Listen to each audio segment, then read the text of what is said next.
Hello and welcome. I'm Asuma Katauka and you are watching NewsX. Well, let's take a look at some of the top stories.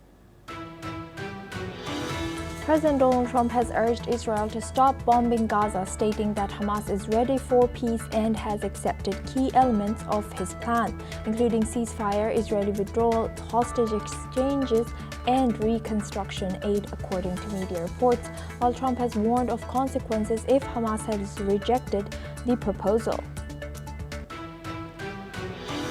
British Prime Minister Keir Starmer has called Hamas's response a significant step forwards, urging all parties to implement the agreement immediately, while German Chancellor Friedrich Merz and French President Macron have also praised the plan as the best chance for peace, stating that peace in Gaza is within reach. Russian forces have damaged production sites in Ukraine's Kharkiv and Poltava regions. While Ukrainian drones targeted a Russian oil refinery, the head of the IAEA has called for political will from both Ukraine and Russia to restore power to the Russian-held Zaporizhzhia nuclear power plant, Europe's largest, has been without external power since September 23rd. Iran has executed 6 militants accused of ties to Israel and Kurdish militant in connection with the killing of a cleric, according to Iranian media. This move highlights Tehran's crackdown on dissidents allegedly linked to foreign adversaries, particularly in relations to Israel. Hamas is ready for immediate talks to end the Gaza war and has agreed to release hostages under a US-backed plan already accepted by Israel, though key issues like disarmament remain unresolved. Israeli Prime Minister Benjamin Netanyahu's office has confirmed preparations for the immediate implementation of the first stage of peace plan. Japan's ruling Liberal Democratic Party will hold a runoff between Sanae Takaichi and a hardline nationalist and first female leader candidate, and Shinjiro Koizumi, the youngest contender to succeed Prime Minister Shigeru Ishiba. The winner is expected to be announced today.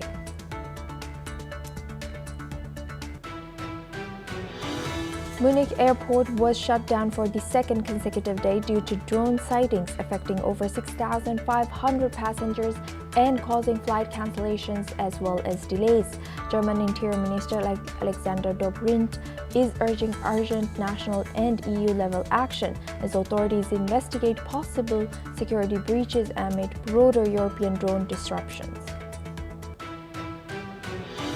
Sean Diddy Combs was sentenced to 50 months in prison and fined $500,000 for prostitution-related crimes after being convicted of transporting people across state lines for a prostitution district. Judge Arun Subramanian, who rejected prosecutors' request for an 11-year sentence, has said that Combs' offenses caused irreparable harm to 2 women.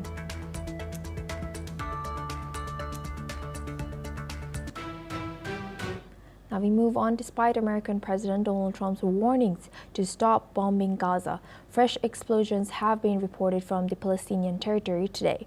This comes amid reports of Israeli political leadership asking the IDF to scale back their operations in the Gaza Strip. Prime Minister Benjamin Netanyahu has stated that Israel is preparing for the immediate implementation of the first stage of Trump's Gaza plan for the release of Israeli hostages following Hamas's response.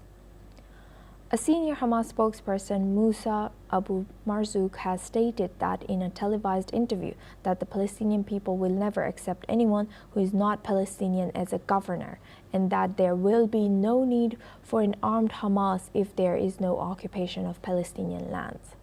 Meanwhile, citizens of Israel have expressed hope for peace after President Trump's plan was accepted by both Israel and Hamas. Let's listen in.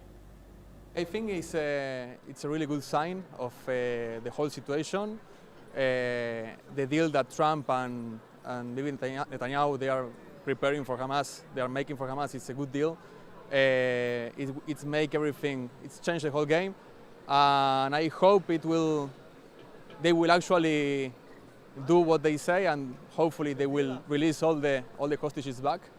And I don't know, I hope I'm someone that wants peace for the both sides. So I hope this will bring peace for Palestinians, for Israelis, and no more war, and the hostages back. I heard that Hamas declared that they're going to release all the hostages and start negotiation with Israel to stop the war. I think it's a good idea. I really hope that all the hostages will come back. The situation right now makes many people suffer, also in Gaza, and also the families here in Israel and the troops that are in Gaza all this time. I don't believe that they really will do it because it's the only card that they have left in this war. But I really hope that this war will end and we'll start living again.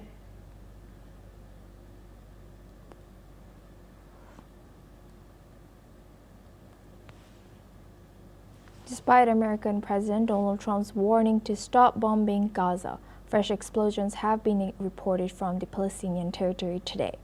This claims amid reports of Israeli political leadership asking the IDF to scale back their operations in the Gaza Strip. Prime Minister Benjamin Netanyahu has stated that Israel is preparing for the immediate implementation of the first stage of Trump's Gaza plan for the release of Israeli hostages following Hamas's response.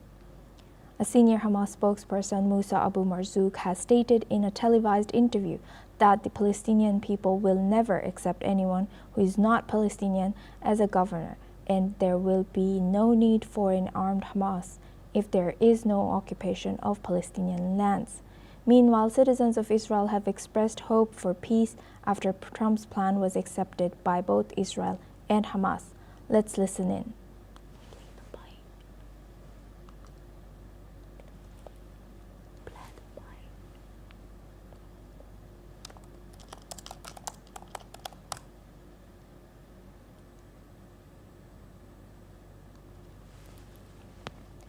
Now, Colombian President Gustavo Petro has backed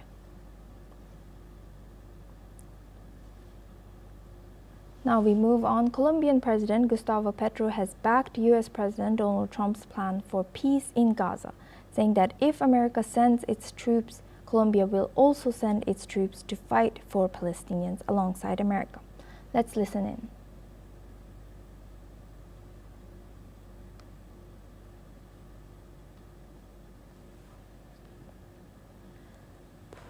Now we move on.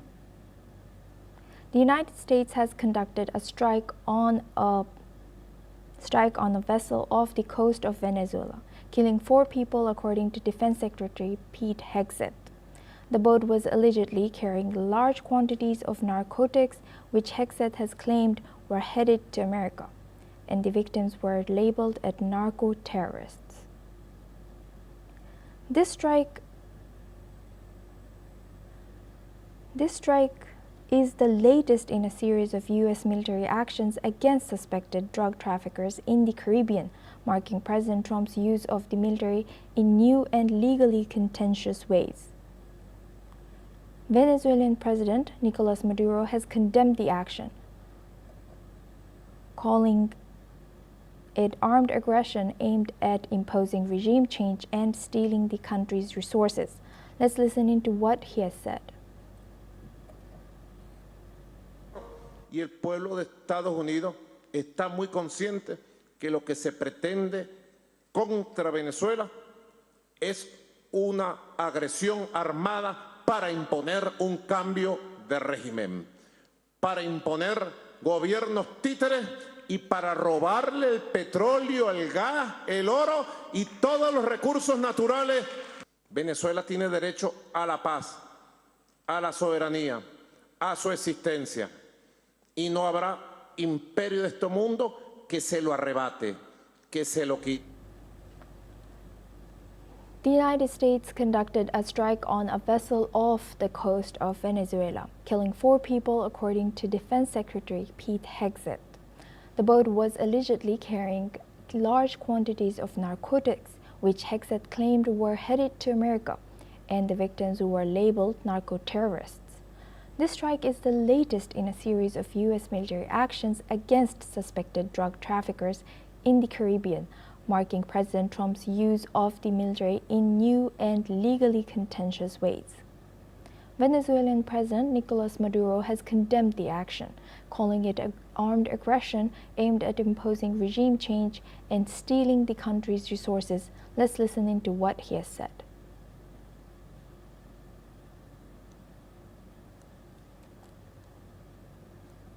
Y el pueblo de Estados Unidos está muy consciente que lo que se pretende contra Venezuela es una agresión armada para imponer un cambio de régimen, para imponer gobiernos títeres y para robarle el petróleo, el gas, el oro y todos los recursos naturales.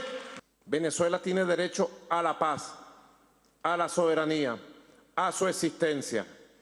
Y no habrá imperio de este mundo que se lo arrebate, que se lo quite.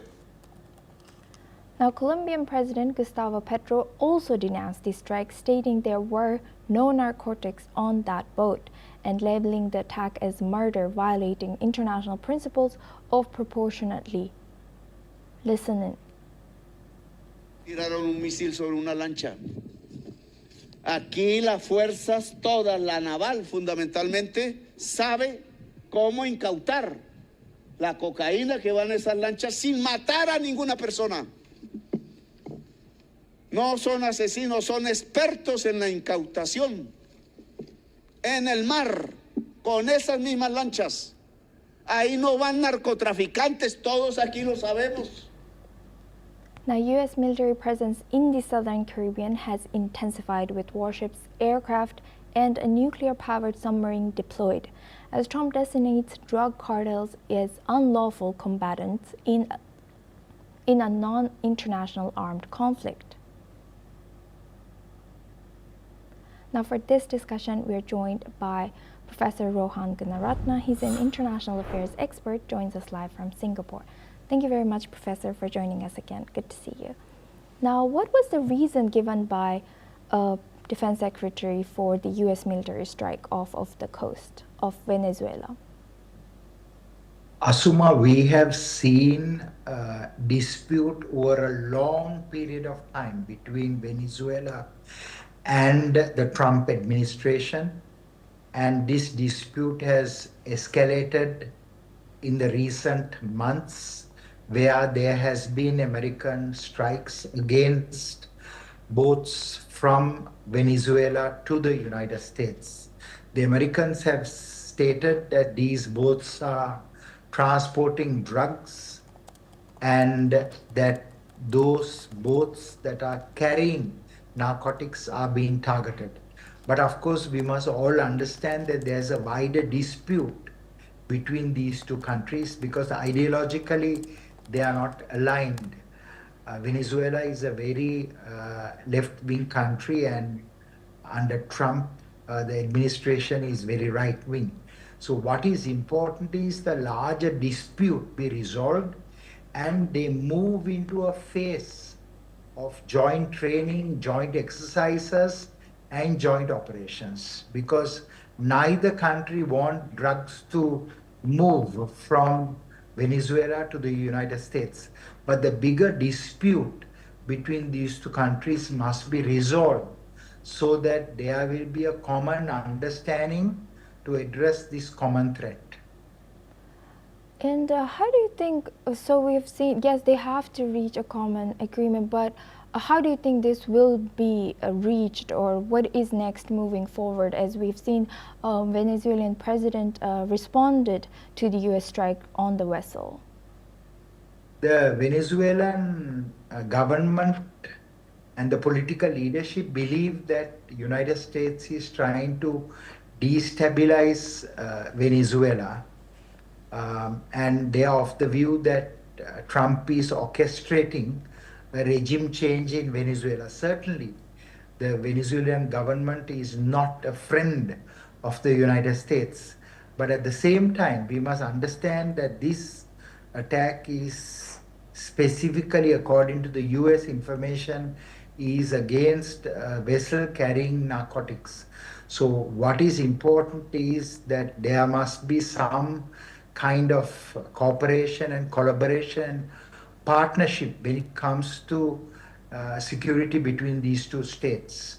but that will happen if the two leaders meet eye to eye, or if the two governments align themselves and develop a common strategy to disrupt the flow of drugs from Venezuela to the United States. And what do you think, what is the reason behind all this attacks or these comments towards Venezuelan leader by US? Why is this happening? Yes. Because Asuma, Venezuela is a socialist country. It is more aligned with socialist bloc of countries, not the United States. For example, Venezuela has very good relations with Iran, with Russia, with China, with Cuba. So what we have seen is that the United States is ideologically and Venezuela is ideologically, they are not aligned. They are in fact at conflict with each other. As long as the relations between the two countries are not aligned, there will be such discord and disputes happening. But this is not the first time. We have seen American claims and American strikes against vessels moving drugs from Venezuela to the United States. So it must be done cooperatively, collaboratively, and in partnership, like the US does with many other countries in South and Central America. And Professor, do you think we can stay positive or optimistic? We know that just last week, US canceled his Colombian President Gustavo Petro's visa as well. This looks like it's escalating. Yes, you are absolutely correct. Last week, that cancellation created significant controversy. But what is important is for the two leaders, for the two governments to align itself and to work together. But we are seeing an escalation, and this may lead to greater action against Venezuela on the part of the United States. So what is also important is for there to be a de-escalation, and I hope that there will be an international mediation to resolve this dispute, because otherwise it will lead to greater sanctions, because there are already US sanctions against Venezuela. That there are some steps towards a de-escalation. Right. And lastly, what are the legal and ethical concerns raised by the use of military force against suspected drug traffickers in this context? There's absolutely nothing wrong in a government using force to detect and disrupt and dismantle the passage of vessels moving drugs. Every country has the legitimate right to intercept them, either to arrest them or to destroy them, if they have credible intelligence and information to verify and validate that the vessels were carrying drugs. But if the intelligence is not verified and validated, then we do not know who was in those boats.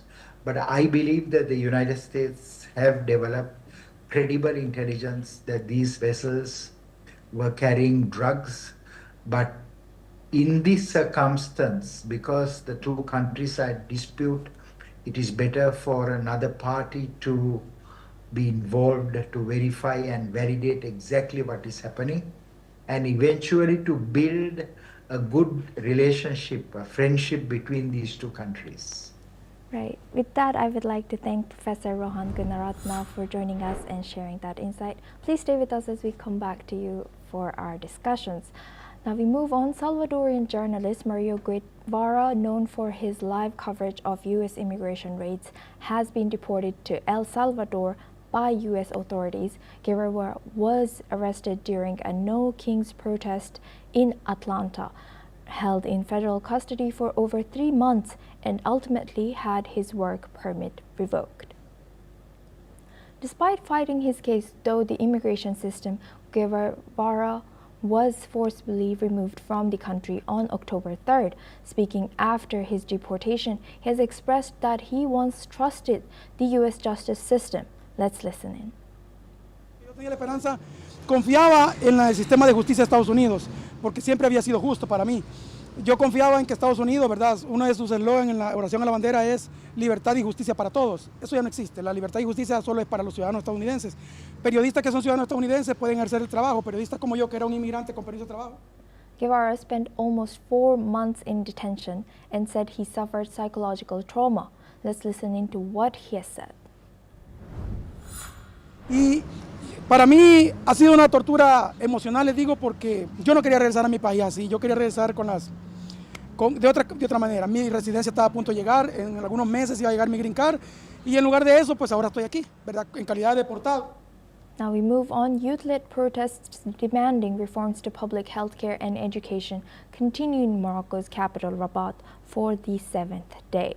The rally is organized by the online-based Gen Z 212 group, calls on Prime Minister Aziz Akhanouche to resign. The group's organizers remain unknown, but its Discord platform has nearly 170,000 members. Demonstrators in Agadir, Casablanca, and Tangier have also joined, wearing black as a sign of mourning towards following the deaths of 3 protesters and previous reports of 8 pregnant women dying at a public hospital in Agadir.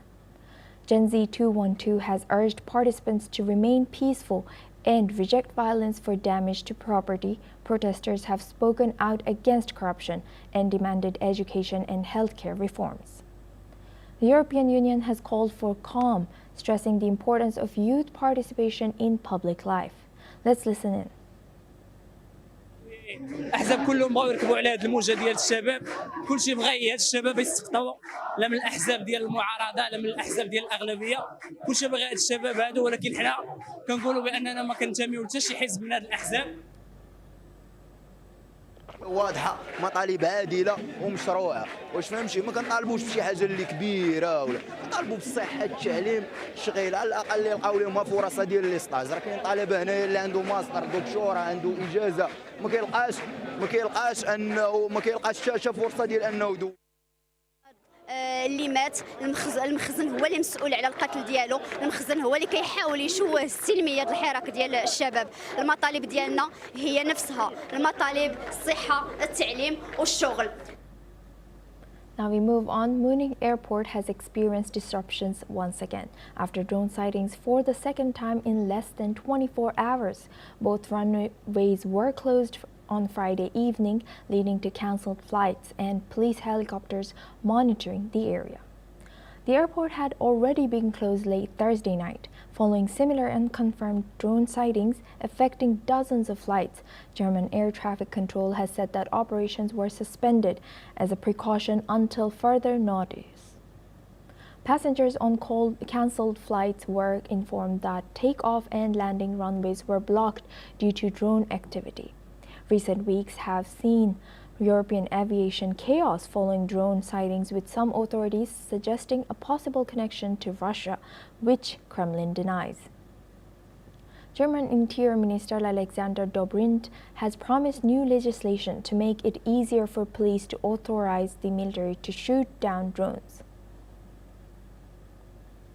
Now for this discussion, we go back to our guest, Professor Rohan Gunaratne. He's an international affairs expert, joins us live from Singapore. Thank you, Professor, for staying with us. Now, how's this growing number of drone sightings across Europe, especially these 2 news just coming in within 24 hours, impacting the development of new security measures and defense measures in Europe? Asuma, it is a very profound development because it is not only in Munich, Germany, but also in Denmark, in Poland, in a number of other countries. We have seen these drones appearing. And of course, the suspicion is that the Russians are doing this to intimidate the NATO bloc of countries. Of course, the governments are meeting, the security and intelligence services are meeting of Europe to discuss how to move forward. But it is very likely, according to the European Security and Intelligence briefing, that the Russians are behind this and that they are doing this because they want to exercise their overwhelming authority and power to show that they are dominant and they can pose a threat to Europe's security and stability in the lead up to the Trump meeting in Moscow.